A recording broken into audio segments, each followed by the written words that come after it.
We are about to break down my latest 2025 NFL mock draft. Before we get there, the order for this mock draft was based on the Chat Sports Consensus NFL Power Ranking. So if you don't like where your team is drafting, it's not my fault. I was outvoted. I will also link the Power Rankings video so you can go complain over there. But make sure you guys are subscribed for those Power Rankings each week so you can air your grievances before the mock draft drops. Let's get into it. Number 1, Travis Hunter.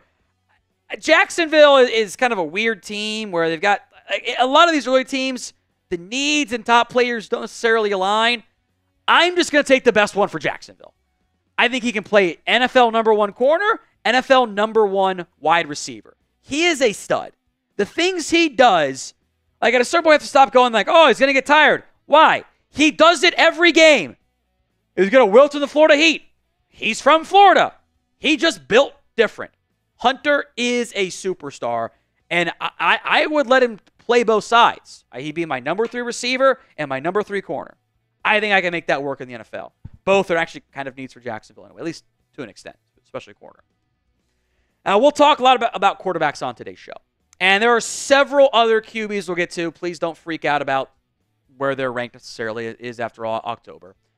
I think Shedeur Sanders fits what Brian Callahan wants to do on offense, and I continue to be impressed with him. The biggest thing for me for Shedeur Sanders is not, handling pressure or hitting more over the middle of the throws. He's shown some progress in both there. He's very accurate, though. He's very quick release, too. It's the leadership stuff. It is the intangibles. I don't know if teams are going to like him calling out his old teammates. That might not go over well. But you get him outside of the Coach Prime bubble, and might even be better for him.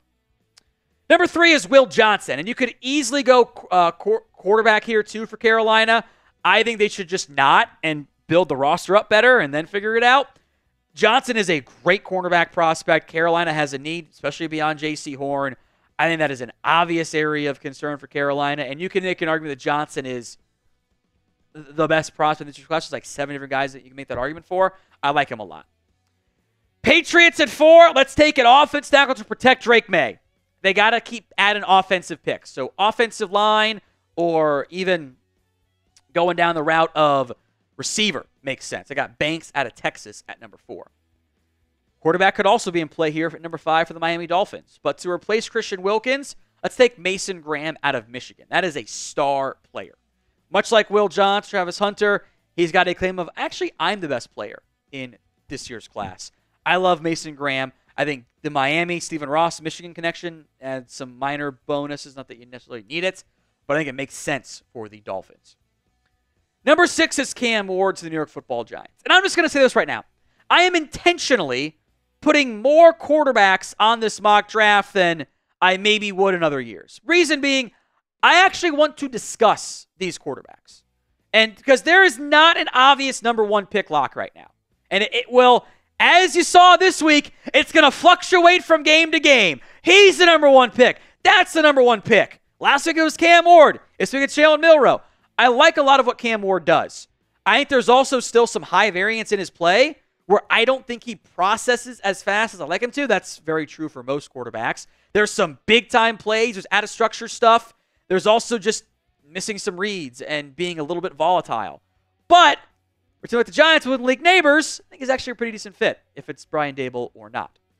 So how many quarterbacks go in round 1 of the 2025 NFL draft? Is it 3? Is it 2? Is it 4? It is the pinned comment on today's show. So if the ad comes here on YouTube, take advantage of it. Head down there and let me know. Let's get the Browns a wide receiver with Amari Cooper uncertainty long-term. Tetairoa McMillan. He's kind of a weird prospect. He's big, like height, but he plays like a finesse slot receiver. I mean that in a good way, by the way. He's dangerous after the catch. He is a different body type than what the Browns have. He's a damn good receiver prospect. Number 8 is Jalen Milroe. And with all of these quarterback prospects, there's real question marks around them. It's Cam Ward. Like, he's a gunslinger. Can he be consistent for an entire season? Hasn't done it yet. He's had some issues against Virginia Tech. Jalen Milroe holds the ball too long. Some struggles over the middle. He was much better in that area, though, against Georgia. He's got the arm strength. He's got the mobility. There's a lot of intriguing things about Jalen Milroe, and I do think this version of the offense for Alabama is kind of hiding some of the negatives and maximizing the strengths and the benefits. He'd be a fun fit in Vegas, regardless of what their receiving core looks like. Now, this is where I begin to stretch and put quarterbacks a bit higher than what they should go. I'll put Quinn Ewers at number 9 here, but he is still a total question mark because he had a great game early in the year against Michigan. I thought it one of his best games ever. I still want to see more consistency deep downfield and on the outside. I think he could be maximized by Sean McVay. It's a good spot to go to learn behind Matthew Stafford maybe for a year. Both those guys have special arm talent, even if the results for Ewers aren't necessarily there yet. I also wonder how he's going to come back from the injury. And those injuries are a big question mark. Because if you can't stay healthy, I can't play you. So for Ewers, I want to see him play well down the stretch. Because if he doesn't, it's going to be Arch Manning next year in Texas. If he struggles, he might have to go to the portal. And that gets a little bit dicey.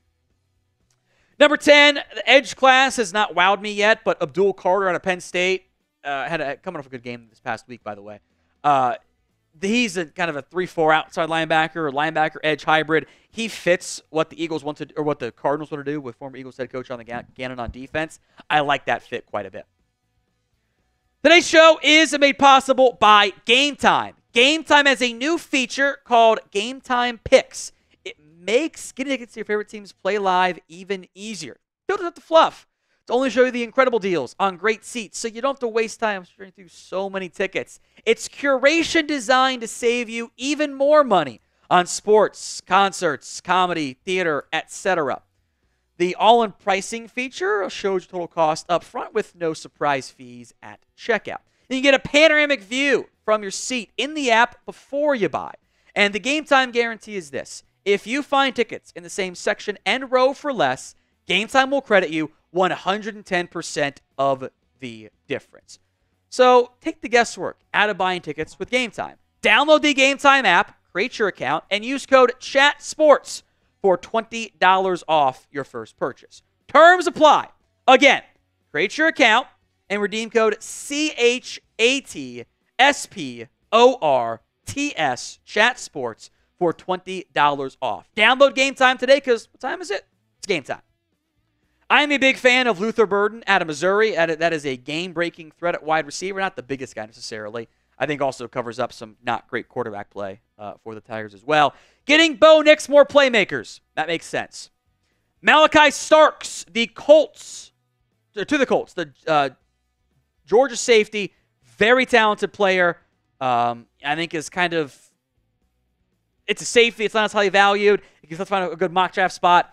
Indy needs an impact secondary player. Got him one there at number 12. Some players slide because the quarterbacks went early, by the way. Will Campbell, number 13, out of LSU to the Bears. Protect Caleb Williams. Probably change your scheme, too, a little bit from a blocking perspective. But Will Campbell is a very good off-the-top rusher. He was a toss-up between going number 4 and ended up falling down here. Didn't have a great feel for the Bengals at 14, but Sam Hubbard has not been very good. Miles Murphy's been banged up. Trey Hendrickson is getting up there in age and also is looking for a new contract again this offseason.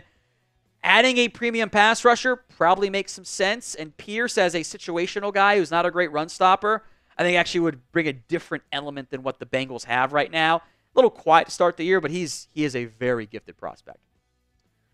Fun idea, maybe, depending on how you feel about him. The Jets, Carson Beck. He kind of salvaged some stuff in that second half by performance. He was bad in the first half. He was shook. And they showcased some of the things that made you worried about him, where he's not the same physically gifted quarterback, and if he's a little bit late on some of his reads, I think you're looking at more of a Jared Goff ceiling. So I was never sold on Carson Beck at quarterback 1. He was almost a placeholder to see how some other guys fared. I think he's definitely slid down to a certain extent, but none of these quarterbacks for me are really like obvious top 10 guys, top 5 guys. But there's also half a season plus to go. There's plenty of time for guys to answer some questions and look better and continue their upward stocks or not. So right now, who is your quarterback 1? And I don't mean like, it's not a bad thing to get a Jared Goff clone and Carson back. That actually would be a good outcome. But if that's the ceiling, knowing what the floor is, that gets a little bit more dicey. So who is your quarterback one right now? Let me know in the comments section of today's show. Chargers get a Michigan man. That is Kenneth Grant, the freaky athlete out of Michigan. Fills a need, good value, checks off boxes there. Cowboys get another defensive lineman. And Deion Walker is a very unique prospect. He's a little bit light in the lower body. He's still like 6'6", 350, and drops into coverage and makes plays. Very unique prospect, and I think actually does have some question marks around him as a result. But I think adding a defensive tackle who might be more of just a giant 3 technique than he is a true nose guard actually does fit for Dallas. Benjamin Morrison. This was a great value pick for Green Bay. He's a top 15 guy for me, but he just fell because other guys went earlier. Fills a need, great player. He's awesome. Saints, you know what? If you lose Chase Young to free agency with the way Peyton Turner, Isaiah Foskey have played, and Cam Jordan's getting older, edge is a sneaky need. And Nick Scorton has been a little bit quieter than I'd hoped for at Texas A&M this year. Not bad, don't get me wrong there. But none of these edges have taken over that number 1 edge spot. Somebody will down the stretch. But I do like Scorton. Eagles fans might not love it because it's another Georgia edge. But Mikael Williams is a good player. Now, he's been a bit banged up. It's limited him as a result. I think second half breakout is coming for the talented pass rusher. And Eagles love going premium positions in round 1. Falcons, Jack Sawyer. He's been pretty good for Ohio State. Now, the level of competition is a valid red flag. We'll know more about him as the season goes on. But I think to replace to replace Matthew Judon, a pass rusher is an area of concern. I wanted a defensive player, but I was getting a little bit heavy. I didn't want to go 4 straight edges. Kind of didn't want it was going to be a weird mock otherwise. Isaiah Bond is a speedy wide receiver to pair with Terry McLaurin because the Jahan Dotson pick has not worked out. And I'm not sold on Diami Brown. They're playing Noah Brown big snaps, and that's not, I think, a great idea long term. Speedy vertical threat for Bond to hit to catch go balls from Jaden Daniels. I think that's a good idea. Number 23, the Steelers, Ashton Jeanty. And I think he's going to go round 1. Najee Harris is a free agent. Jalen Warren is probably more of a rotational back. If you haven't watched Jeanty play, I don't normally advise just go watch the highlights. Just go watch the highlights. That is his film. That's all he does. He's been incredible. And I think he's going to go in the first round pretty clearly. So will a running back go in round 1 this year? Y for yes, N for no. I think he goes in round 1, maybe even multiple go in round 1. Let me know in the comments of today's show. Jalen Walker out of Georgia, who's kind of this part linebacker, part edge rusher. I think I almost put him here just because of the defensive coordinator. I think Mike McDaniel could do a lot of fun stuff with him. He drops into coverage, he blitzes, he does run defense, he does a little bit of everything. So I think Mike McDaniel, edge has been pretty good, linebacker not so much. I think he could have a lot of fun deploying him in Seattle. The Bucs at 25 get a cornerback. It's Denzel Burke to fill some question marks on that side of the ball. The Niners finally invest in the offensive line. They take Emory Jones out of LSU. Could go earlier. Might be a guard too, but you have options there. I still think getting some more offense lineup for the Ravens is an area of concern. Tyler Booker is one of the most powerful people alive, and I mean people. The strength that man possesses is unbelievable, and the Ravens love their SEC players anyway. Houston at 28, Tyler Williams out of Ohio State. I would love to get a truly dynamic, impactful 3 technique who's also got some pretty good size on him too.